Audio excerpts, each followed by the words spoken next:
नमस्कार साथियों, मेरे यूट्यूब चैनल पर आपका हार्दिक स्वागत एवं अभिनंदन करता हूँ।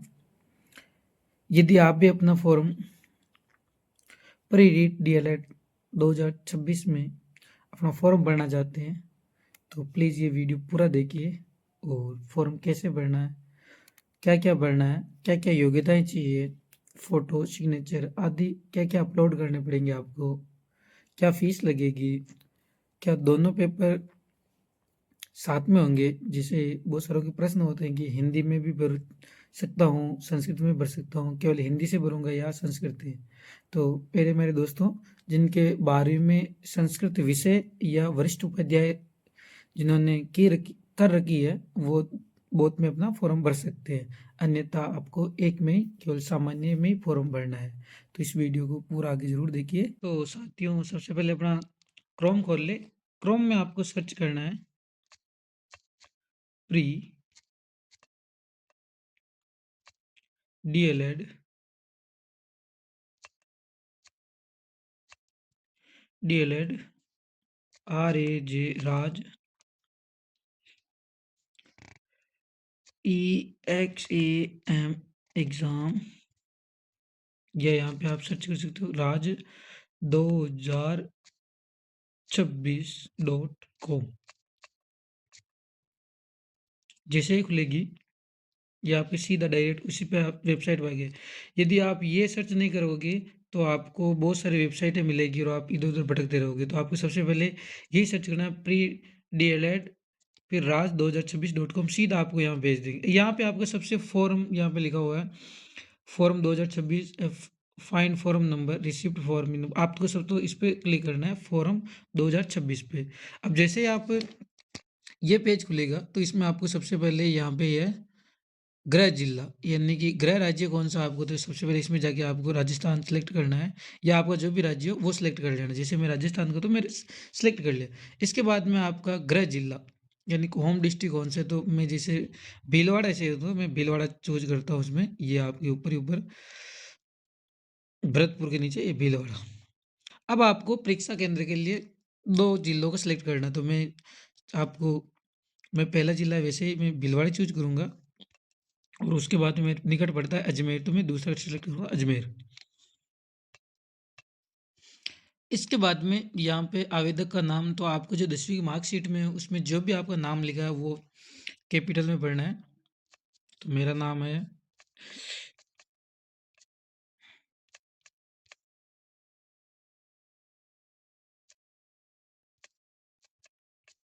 यहाँ पे अपना नाम भरना है, फिर अपने पिताजी का नाम तो 10वीं की मार्कशीट में है,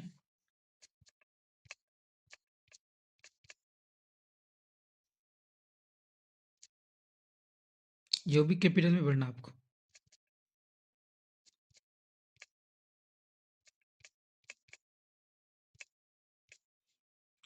उसके बाद में अपनी माता का नाम भरना है जो 10वीं की बोर्ड की एग्जाम में मार्कशीट में आपकी में है।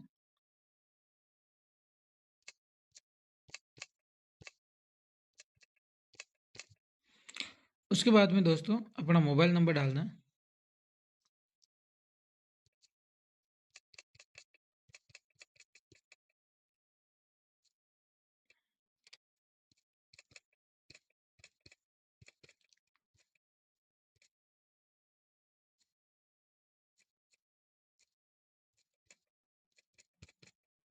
ये मेरे मोबाइल नंबर हो गए।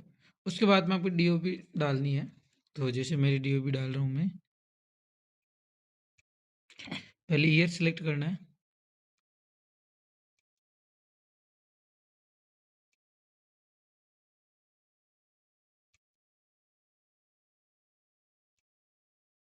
ये मैंने मेरी डीओपी सेलेक्ट कर ली। उसके बाद में आपका जेंडर सेलेक्ट करना है, मेल है तो मेल, फीमेल है तो बाकी दूसरा हो तीसरा हो तो। यदि आपका शादी हो गई तो मैरिड और नहीं हुई तो अनमैरिड। और आपके नहीं हुई तो वैसे विवाहित नहीं हो तो कोई समस्या ही नहीं। जब भी आप मैरिड हो तो यहाँ पे आपका हस्बैंड का नाम लिखना है। कैटेगरी कौन सी है, तो आपको जनरल से हो, ईडब्ल्यूएस से हो, क्रीमी लेयर ओबीसी से हो, नॉन क्रीमी लेयर से हो, एमबीसी एसटी से में भी नॉन, ओबीसी से नॉन क्रीमी लेयर से हूँ। क्या आप निम्नलिखित क्षेत्र से हैं, तो आप देख लो इसमें नॉट एप्लीकेबल, तो इसमें नॉट एप्लीकेबल आ गया। अल्पसंख्यक समुदाय से है तो जो हो, तो यदि कोई मोमडन हो तो वो जरूर करे, नहीं है तो यहाँ पे नो। अल्पसंख्यक का मतलब होता है केवल मोमडन ही नहीं है, केवल हिंदूज़ को छोड़ के बाकी सभी आते हैं। और शारीरिक रूप से दिव्यांग तो यहाँ पे नो। आप तलाकशुदा नो, यहाँ पे ऑटोमेटिक आ गया। यदि शादी नहीं हुई तो कहाँ पे होगा? अगला है रक्षा कार्मिक आरक्षित, यानी कि आपके जो फादर है वो यदि भारतीय सेना में हैं तो आपको यहाँ पे यस करना है, अन्यथा नो। भूतपूर्व सैनिक जो भी भर्ती हैं तो क्या हो क्या? तो यहाँ पे भी नो। इसके अलावा क्या आप राजकीय कर्मचारी यदि हो तो आपको यस करना है, नहीं तो यहाँ पे नो। यहाँ पे एम्प्लॉयमेंट स्टेटस डालना ही नहीं, अनएम्प्लॉय हो गए, वैसे कोई आवश्यकता ही नहीं, इसको डाल ले तो भी ठीक है, नहीं डालो तो भी कोई समस्या नहीं यहाँ पे। अब आपको यहाँ पे हाउस नंबर अपना गांव का नाम लिखना है, जैसे मेरा नाम गांव का नाम है, ये आ गया। तहसील है मेरी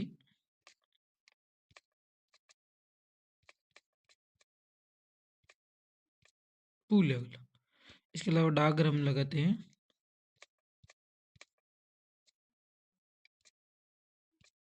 ये आ गया। मेरा पिन कोड है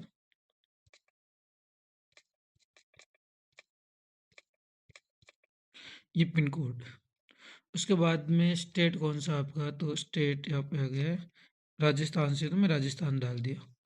डिस्ट्रिक्ट मेरा भीलवाड़ा, ये भीलवाड़ा।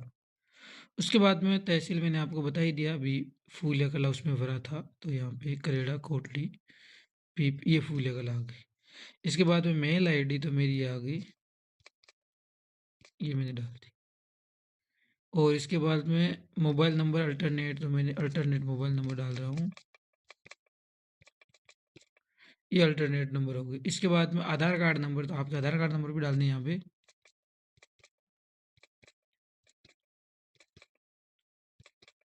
ये मैंने मेरा आधार नंबर डाल दिया। फिर आपको आपको जो प्रश्न पत्र, आपको प्रश्न पत्र किस भाषा में चाहिए, तो मैं हिंदी भर रहा हूँ, तो आपको इंग्लिश है तो इंग्लिश से भरना है। अब आपको ये वो जो ऊपर एड्रेस डाला था वो कभी सेम एड्रेस डालना है, क्योंकि वही आपको स्थायी पता होगा।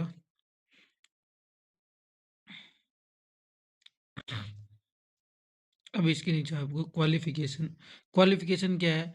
12वीं पास हो, संस्कृत से हो, वरिष्ठ उपाध्याय कौन से हो, तो आपको यदि नॉर्मल से तो नॉर्मल, यदि 12वीं में संस्कृत है तो मैंने कहा था आपको शुरू में वीडियो में कि यदि आप नॉर्मल 12वीं पास करते हो, यानी जिनके संस्कृत नहीं रही हो 12वीं में, तो यहाँ पे 12वीं में करना है। जिनकी संस्कृत रही तो वो यहाँ पे कर सकते हैं, और वरिष्ठ उपाध्याय को वरिष्ठ उपाध्याय। इससे आपको बेनिफिट ये मिलेगा, जो यहाँ पे जिनके 12वीं में,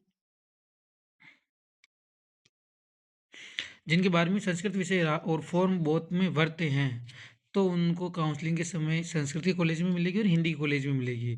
लेकिन केवल आप संस्कृत ही भरते हो तो आपको नहीं मिलेगा। तो जैसे मेरे यहाँ पे संस्कृत रही तो मैं संस्कृत कर दिया। उसके बाद में अल्प भाषा तो नो होगी, इसमें नॉट एप्लीकेबल है वैसे। तो मैं यहाँ पे जो फॉर्म भर रहा हूँ वो डीएलएड जनरल से नहीं भर रहा हूँ, मैं इसमें बहुत से भर रहा हूँ, ताकि मेरा जब चयन होगा तो मैं दोनों में काउंसलिंग करवा लूँगा। यहाँ पर आपको प्रवेशिका और सीनियर सेकेंडरी में आपको 10वीं पढ़ना। 10वीं में आप कौन से बोर्ड से, तो पहला ऑप्शन सेलेक्ट करना, board of secondary education Rajasthan BSER। कौन से वर्ष में पास की, तो आपको यहाँ लगाना है। और इसके मैक्सिमम मार्क्स क्या रहे हैं, तो वो जैसे मेरा पूर्णांक रहा था 600 का, कितने आपने प्राप्त किए तो आपने वहाँ लिख देना, और परसेंटेज में जैसे क्लिक करोगे ऑटोमेटिकली आपको यहाँ पे क्लिक हो जाएगा।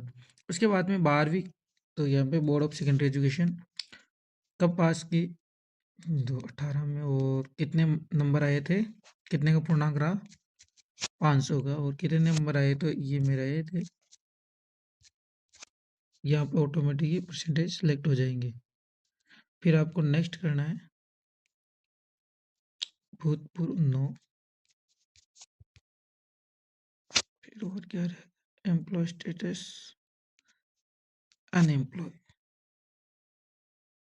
फिर यहाँ पे क्लिक करना, मैं निष्ठापूर्वक घोषणा करता हूँ कि आवेदन पत्र में मेरे अनुसार जो भी जानकारी दी गई वो सत्य है। जैसे यहाँ आप क्लिक करोगे यहाँ पे आ जाएगा।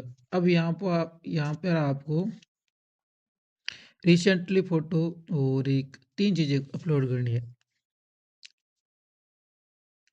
एक तो अभी वर्तमान की फ़ोटो भेजनी है, वो और दूसरा सिग्नेचर अपलोड करने हैं, सब जेपीजी में होना चाहिए और थंब इंप्रेशन ये भी आपको अपलोड करना है। यहाँ आपको ऊपर ही ऊपर अपना प्रेजेंट फ़ोटो अपलोड करना है, जेपीजी में करना है। जैसे मैंने ये मेरा फ़ोटो अपलोड कर दिया और जैसे आप अपलोड पे आपको सबमिट करना है, अपलोड हो जाएगा अभी।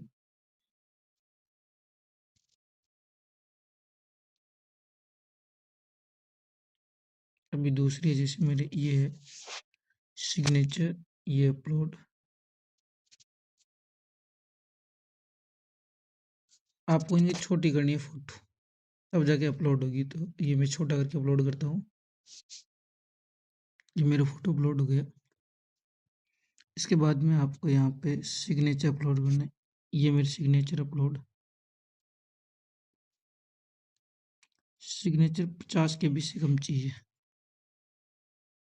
तो इसको तो यहाँ आपको अपनी जो सिग्नेचर है वो 50 केबी से ऊपर होना चाहिए कम से कम। ये मैंने सिग्नेचर अपलोड कर दिया।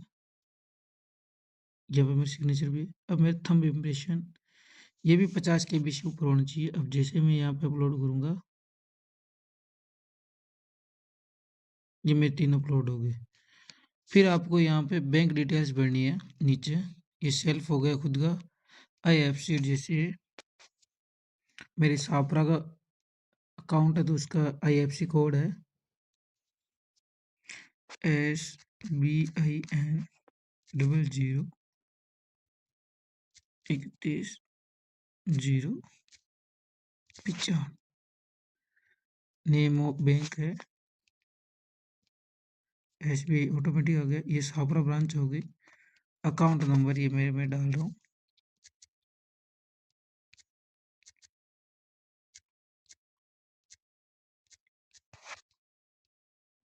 Confirm account,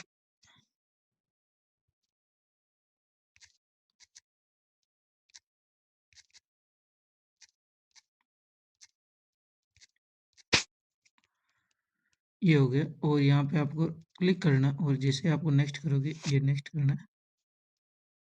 account detail saved हो गई, सारा आ गया।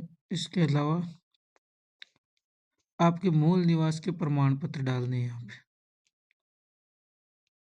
जो भी आपका मूल निवास है उसका प्रमाण पत्र संख्या डालनी है उसके आगे आपको। अब जैसे में यहाँ पे आप मूल निवास की आपकी संख्या डालनी है और कास्ट सर्टिफिकेट की भी संख्या डालनी है, तो ये मैंने डाल दी। अब जैसे यहाँ सबमिट करोगे तो आगे खुलेगा, ये आपके डॉक्यूमेंट सेव्ड हो गए। अब आपको देख लेने हैं आपने क्या क्या डाला है, यहाँ पे आपको खुल जाएंगे। और फिर आपको यहाँ पे पूरा देखने के रिव्यू देखने के बाद में आप यहाँ पे प्रोसीड फॉर पेमेंट, तो यहाँ पे क्लिक करोगे।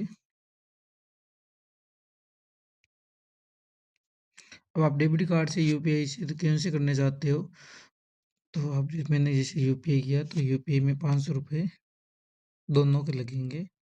क्यूआर कोड से या वीपीआई, तो यहाँ पे आपको क्यूआर कोड करना है और प्रोसीड नाउ करना है।